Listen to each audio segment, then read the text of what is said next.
E hoje nós vamos falar então de inimigos para amigos de Deus. Esse é o tema dessa noite. Nós vamos nos basear no texto de 2 Coríntios, capítulo 5, que diz assim, você pode acompanhar na tela. Quem está unido com Cristo é uma nova pessoa. Acabou-se o que era velho e já chegou o que é novo. Tudo isso é feito por Deus, o qual, por meio de Cristo, nos transforma de inimigos em amigos dele. E Deus nos deu a tarefa de fazer com que os outros também sejam amigos dele. A nossa mensagem é essa: Deus não leva em conta os pecados dos seres humanos. E por meio de Cristo, Ele está fazendo com que eles sejam seus amigos. E Deus nos mandou entregar essa mensagem que fala da maneira como Ele faz com que eles se tornem seus amigos. Portanto, estamos aqui falando em nome de Cristo, como se o próprio Deus estivesse pedindo por meio de nós. Em nome de Cristo, nós pedimos a vocês que deixe que Deus os transforme de inimigos em amigos dele. Em Cristo não havia pecado, mas Deus colocou sobre Cristo a culpa dos nossos pecados, para que nós, em união com Ele, vivamos de acordo com a vontade de Deus. Amém? Vamos aplaudir esse texto maravilhoso de Deus. Glória a Deus por esse texto. Eu acho lindo esse texto aqui, quando nós viemos a entender, então, o quão profundo é o relacionamento de Deus conosco, né? Deus poderia nos tratar simplesmente como servos, poderia nos tratar simplesmente só como pessoas que o adoram, mas não mais do que isso. Deus quer um relacionamento de amizade conosco. Ele quer ser nosso amigo e Ele mostrou isso através, então, do seu sacrifício. Então, nós precisamos compreender aqui, em primeiro lugar, a nossa condição diante de Deus. O primeiro ponto, inimigos por natureza, você pode completar na sua guia. A primeira compreensão que nós precisamos ter diante do Senhor, para entender a passagem que nós precisamos viver na nossa vida, é que diante de Deus, todas as pessoas são inimigas de Deus. Isso acontece por causa do pecado. Então, a Bíblia já fala lá em Isaías que os nossos pecados nos separam de Deus. Então, quem sabe você pode até não se considerar um inimigo de Deus, mas essa é a realidade que a Bíblia fala. Até o momento que a gente entrega a vida para Jesus, nós estamos na condição de inimigos.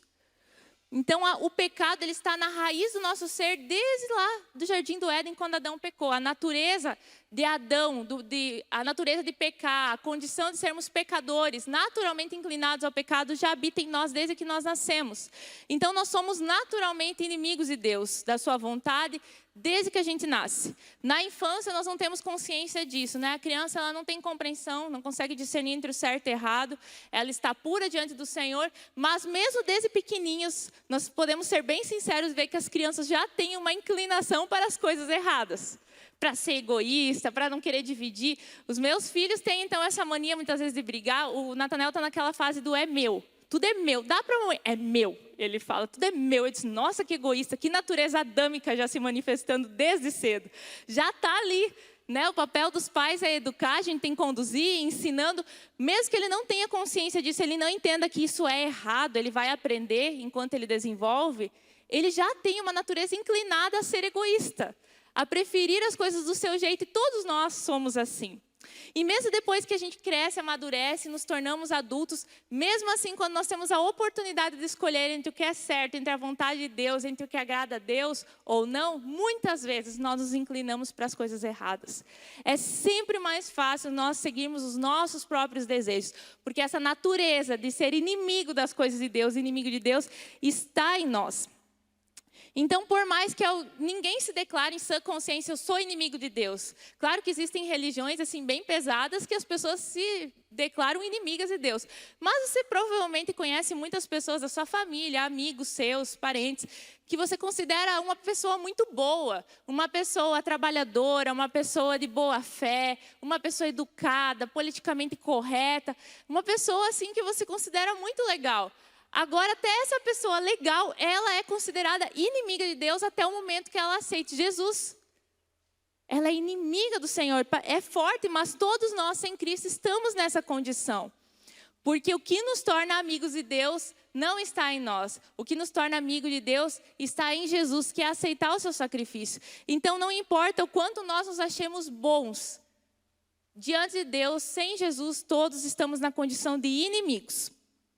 Todos que vivem no pecado são inimigos de Deus. O pecado nos separa de Deus e nos torna, então, seus inimigos. Colossenses 1, 21 a 22 diz assim: antes vocês estavam longe de Deus e eram inimigos dele por causa das coisas más que vocês faziam e pensavam. Mas agora, por meio da morte do seu filho na cruz, Deus fez com que vocês ficassem seus amigos, a fim de trazê-los à sua presença para serem somente dele, não tendo mancha nem culpa. Que condição terrível de se estar, inimigo de Deus. Diante do Criador do universo, todo-poderoso, que controla os tempos, controla as estações, controla tudo. Diante desse Deus que tem o poder de lançar a alma ao inferno, ou entregá-la ao céu. Diante desse Deus supremo, o todo-poderoso, estar na condição de inimigo. Não é uma boa postura, uma boa condição para se estar. Na verdade, é terrível. Infelizmente, as pessoas constantemente tentam criar um meio termo. Elas não gostam de se enxergar como inimigas de Deus. Quem sabe é essa pessoa aí que eu sugeri, uma pessoa boa, uma pessoa trabalhadora, honesta. Essa pessoa, se você chegasse e falasse, você é inimiga de Deus, porque você não tem Jesus, ela ia se assustar e dizer, não, eu acho Deus legal, eu acho a Bíblia muito interessante. Porque as pessoas, elas constantemente estão criando meio termos, estão construindo um caminho alternativo. Elas gostam do famoso muro. Eu não sou amigo de Deus, não sou devoto, não sou consagrado, não sou fiel 100%, mas eu também não sou inimigo. Então, não dá para você dizer que eu sou inimigo, eu estou em cima do muro. Só que quando nós vamos para a palavra de Deus, não existe meio termo, não existe caminho alternativo. Diante de Deus só existem amigos e inimigos. Por que isso? Porque Deus olha para nós com vista na eternidade. E na eternidade só existem dois destinos, o céu ou o inferno. O céu para os amigos, o inferno para os inimigos. Então essa é a condição que nós estamos diante do Senhor sem Jesus. Não tem como negociar isso. Nós precisamos de um posicionamento diante de Deus. Então a gente vê nesses textos maravilhosos que Deus não quis que nós continuássemos na posição de inimigos. Ele queria assim nos tornar amigos. O desejo de Deus é nos trazer para perto dele. O ponto 2, então, fala amigos pela graça. Nós vamos falar um pouquinho sobre isso. Lá em Romanos 5, 7 a 11 diz assim: dificilmente alguém aceitaria morrer por uma pessoa que obedece às leis. Pode ser que alguém tenha coragem para morrer por uma pessoa boa. Mas Deus nos mostrou o quanto nos ama. Cristo morreu por nós quando ainda vivíamos no pecado. E agora que fomos aceitos por Deus por meio da morte de Cristo na cruz, é mais certo ainda que ficaremos livres por meio dele do castigo de Deus. Nós éramos inimigos de Deus, mas ele nos tornou seus amigos por meio da morte do seu Filho. E agora que somos amigos de Deus, é mais certo ainda que seremos salvos pela vida de Cristo. E não somente isso, mas também nós nos alegramos por causa daquilo que Deus fez por meio do nosso Senhor Jesus Cristo, que agora nos tornou amigos de Deus. Dar a sua vida em favor de uma pessoa boa, de uma pessoa que a gente ama, já seria algo difícil, mas compreensível e honrado. Agora, sofrer, pagar uma dívida, levar a culpa, morrer por um inimigo, isso é algo incomum. Isso é sobrenatural. E foi isso que Jesus fez. Jesus não veio para nos salvar quando nós éramos inimigos dele. A Bíblia fala que ele veio para nos salvar quando nós éramos inimigos. Quando nós estávamos de costas para ele. Quando o que se via em nossa vida era só rebeldia, pecado, podridão, indecência, desonra, vergonha. Foi nessa condição que Jesus decidiu dizer para nós que nos amava e mostrar isso. Sabe quantas vezes nós queremos oferecer perdão para as pessoas que nos ferem somente quando a gente entende que ela merece esse perdão. Quando a gente vê que ela se arrependeu sinceramente, quando ela reconhece que ela errou. Quantas vezes queremos que as pessoas nos provem que são boas e dignas de uma segunda chance? Quantas vezes nos afastamos e o pior, desejamos mal para aqueles que nos desprezam e causam dor? Quantas vezes queremos que as pessoas se tornem dignas e merecedoras do nosso amor para que a gente expresse algo? Jesus não esperou nada disso para dar o primeiro passo. Ele nem esperou que nós entendêssemos a nossa condição de inimigo. Antes mesmo de nós termos consciência, antes mesmo de nós termos nascido, Jesus decidiu que morreria por nós. Tem amigo melhor que esse? Ele abriu o caminho quando nós não queríamos andar nele. Alguém já amou você dessa forma? Ninguém. Não tem amor comparável a esse. Quando nós não éramos nada, Deus decidiu fazer algo por nós. Por isso que Jesus pode nos ordenar com propriedade que a gente ame nossos inimigos, abençoe os que nos perseguem, ore por eles, que a gente não negue perdão a ninguém, nem deixe de fazer o bem, nem mesmo que seja um inimigo, porque foi isso que ele fez por nós. Ele sabe o que é estender a mão para o inimigo, quando ele nem está a fim de chegar perto. Ele nos amou quando nós não o amávamos. E quem sabe até o odiava. Ele nos amou primeiro. E muitas vezes nós hoje ficamos preocupados quando nós pisamos na bola, pecamos, fazemos alguma coisa errada e imediatamente a gente pensa, Deus não gosta de mim, Deus não me ama, então eu já não leio a Bíblia, eu já não oro mais, eu já não vou na igreja, porque afinal eu estou em descrédito com Deus. Mas se você está nessa condição ainda de viver embaixo de um amor condicional a Deus, eu quero te lembrar que Deus amou você quando você não era nem amigo dele. Não tem nada que a gente possa fazer para que Deus nos ame mais ou para que Ele nos ame menos. Nós éramos indignos por nós mesmos e continuamos sendo se não fosse Jesus em nossa vida. Então, o que você faz ou deixa de fazer não define o amor de Deus por você, mas define o seu amor por Ele. Nada que a gente faça ou deixe de fazer vai fazer Deus nos amar menos ou mais. O amor dele por nós já é completo. Mas sim, a forma que nós nos comportamos diante desse amor revela o quanto nós amamos Ele. Diante desse amor tão grande, a nossa resposta precisa também ser um amor incrível. Você se permite ser transformado por Deus, melhorar a cada dia, se tornar santo, não para se tornar digno dessa salvação, porque a gente não tem como se tornar digno de algo tão grande que Deus fez por nós. Tudo isso nós fazemos, a caminhada que nós trilhamos na fé, é uma resposta de gratidão e amor àquilo que Jesus já fez por nós. Por isso, servir a Jesus nunca deve ser um peso, é sempre um privilégio. Sempre um privilégio. Se a sua caminhada na fé tem sido pesada, você se sente deprimido, desmotivado ou faz as coisas por obrigação, você não está sintonizado ao amor de Deus. O fato de você estar aqui nessa noite não é uma questão de dever, é uma expressão de amor. É uma gratidão a Deus.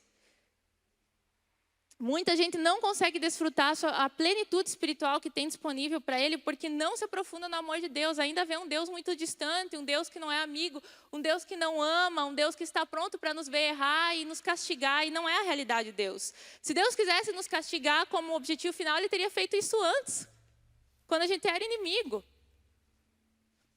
Eu gosto de um texto de Efésios, quando Paulo faz uma oração muito profunda, e essa deve ser nossa oração também. Ele fala assim: peço também que por meio da fé, Cristo viva no coração de vocês. E oro para que vocês tenham raízes e alicerces no amor, para que assim, junto com todo o povo de Deus, vocês possam compreender o amor de Cristo em toda a sua largura, comprimento, altura e profundidade. Sim, embora seja impossível conhecê-lo perfeitamente, peço que vocês venham a conhecê-lo, para que assim Deus encha completamente o ser de vocês com a sua natureza.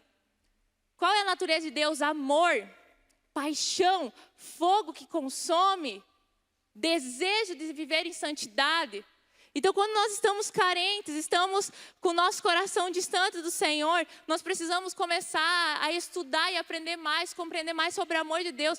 Paulo fala, por mais que seja impossível, tentem medir. Tentem descobrir qual que é a altura, qual que é a profundidade, qual a extensão do amor do Senhor. Porque quando você começa a conhecer mais a Deus e se aprofundar no tanto que Ele ama você, você se vê dentro de um mar de amor. Deus se ama tanto que você não tem mais dúvidas que você tem alguém por você, alguém que se importa contigo, alguém que te sustenta. Então, quanto mais eu me aprofundo no amor de Deus, mais cheio eu sou dele. Minha vida transborda dele, mais apaixonada eu sou por ele, por seu reino. O seu amor se torna um combustível para manter a nossa chama acesa, em servir, em viver para Deus. É o que nos motiva. A falta de motivação muitas vezes é falta de amor. Então, precisamos nos empenhar em conhecer. E ele diz aqui, se esforcem. Busquem compreender.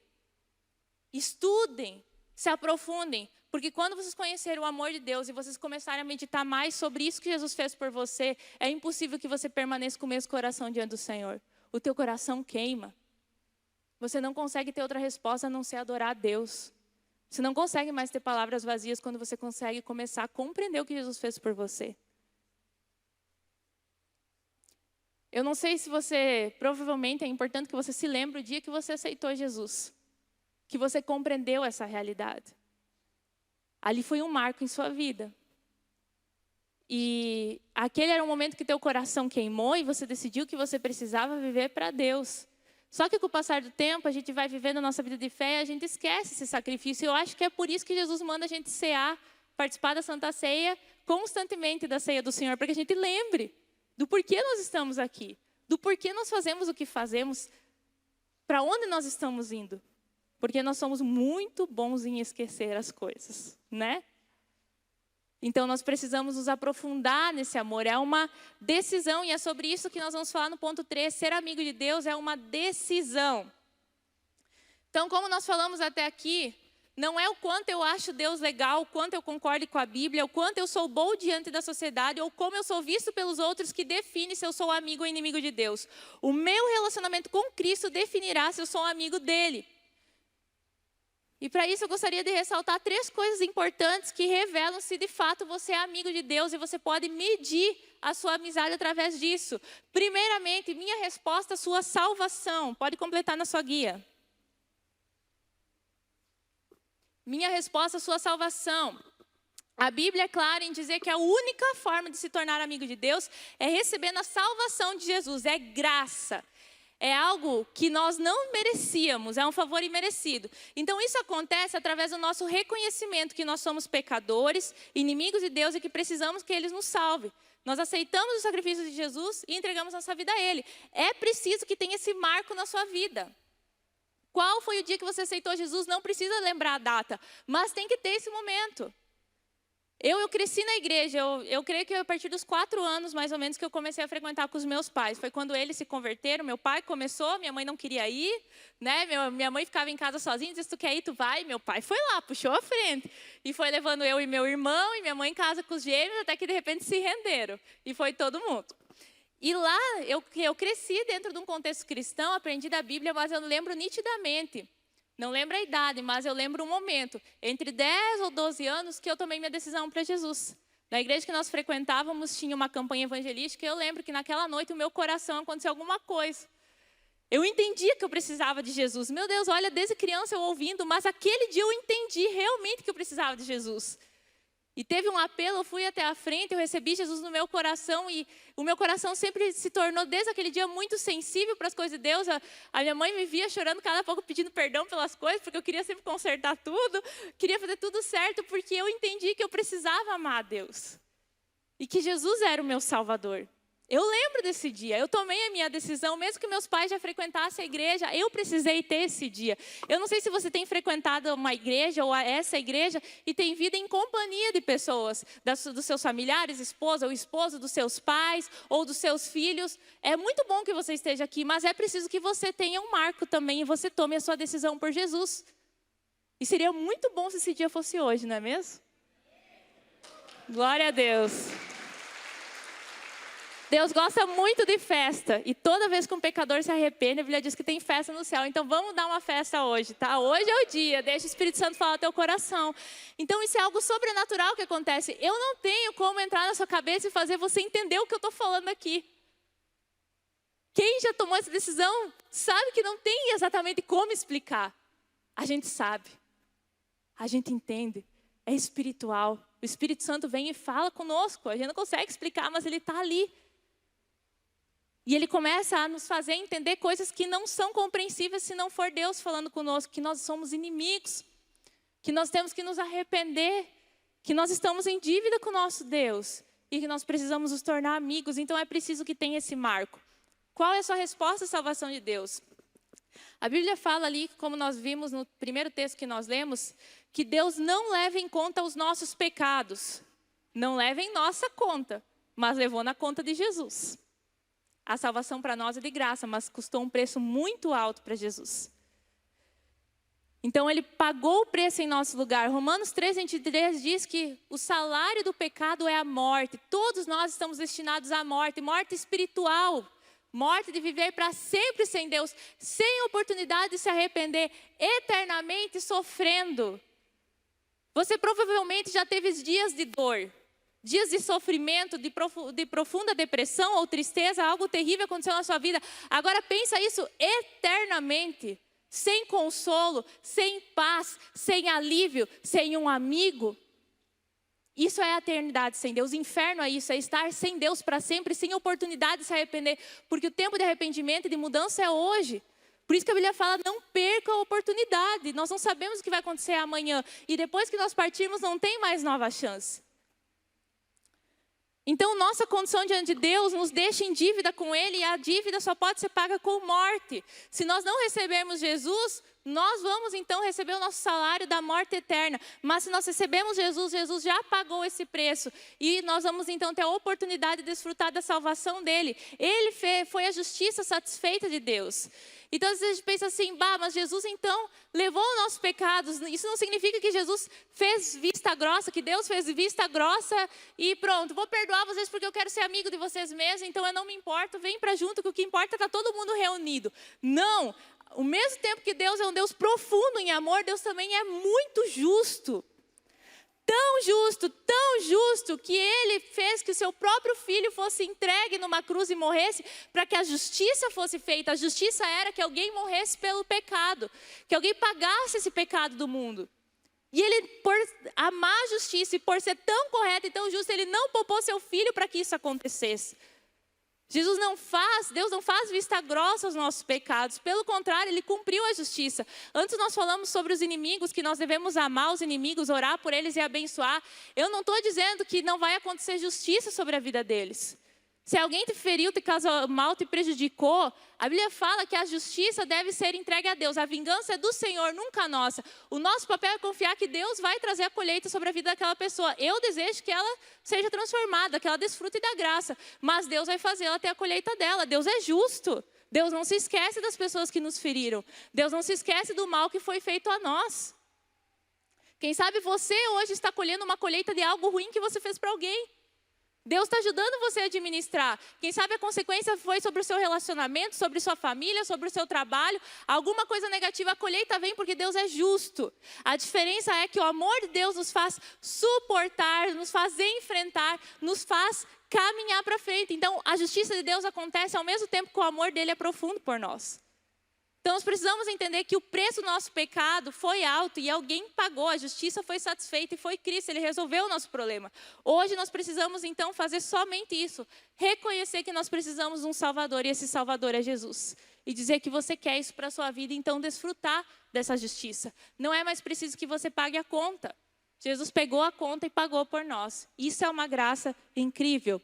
Segundo, minha resposta à sua vontade. Não é comum em nossas amizades nós termos a obediência como um requisito para sermos amigos. Provavelmente você não cobre dos seus amigos que eles obedeçam a você para que sejam seus amigos. Mas com Jesus é assim. Uma condição para sermos amigos dele é nós vivermos em obediência. Lá em João 15:14, Jesus falou para os seus discípulos: vocês são meus amigos se fazem o que eu mando.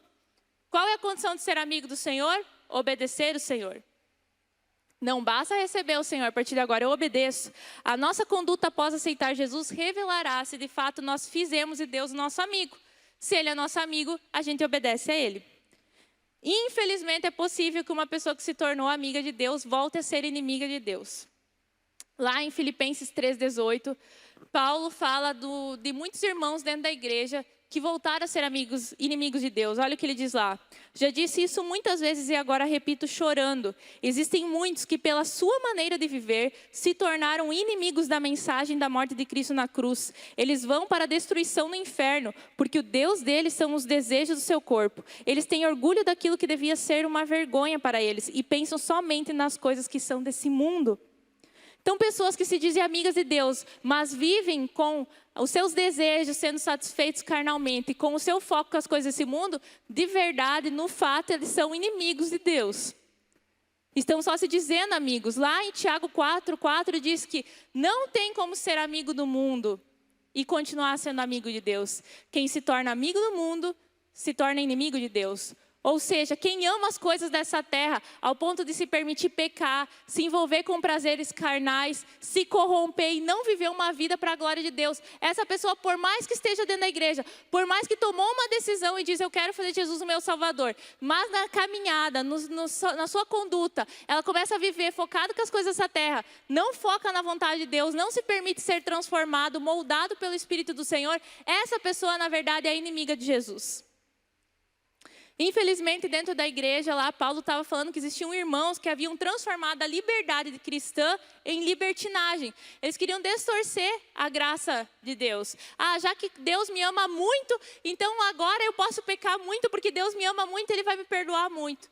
O que não é a realidade. Deus justamente mandou Jesus para morrer na cruz para nos libertar dessa vida de pecado, para que a gente não estivesse mais debaixo desse poder. Então não adianta se declarar amigo de Deus, mas viver como inimigo. A salvação é um pacote que, além de garantir a eternidade para o céu, nos capacita a viver uma nova realidade, uma passagem do mundo para o reino de Deus. Antes mesmo de nós chegarmos ao céu, nós já podemos começar a desfrutar do que nós viveremos lá, com lutas, porque estamos no mundo, mas já podemos viver a realidade da santidade, sentir o poder de Deus operando em nós, manifestar o reino de Deus aqui. Então, sua vida deve mudar a partir de Cristo. Assim como na história tem um AC e um DC, né? Antes de Cristo, depois de Cristo, você também na sua história tem que ter um antes de Cristo e um depois de Cristo. Uma mudança radical e constante, porque nós vamos mudar constantemente. Então, a nossa forma de viver revelará se de fato você é salvo. E a terceira resposta que nós temos que dar a Jesus, minha resposta, sua missão. Então, nós precisamos lembrar que um amigo de verdade se importa com o que é importante para o seu amigo. O que é importante para Deus? Que outras pessoas se tornem amigas dele também. Como nós lemos no texto inicial lá, que Deus nos deu a tarefa de fazer com que outras pessoas também se tornem amigas dele. Essa tarefa foi dada a todos nós já estamos embutidos embaixo dessa missão. Então, se de fato Deus é nosso amigo, a gente vai se importar com o que é importante para Ele. E é importante para Ele que mais pessoas se tornem amigas dele. E essa é a nossa missão. Um bom amigo de Deus ajuda outros a se tornarem amigo dele também. Amém, meus irmãos? Vamos colocar de pé, vamos orar meditando nessa palavra.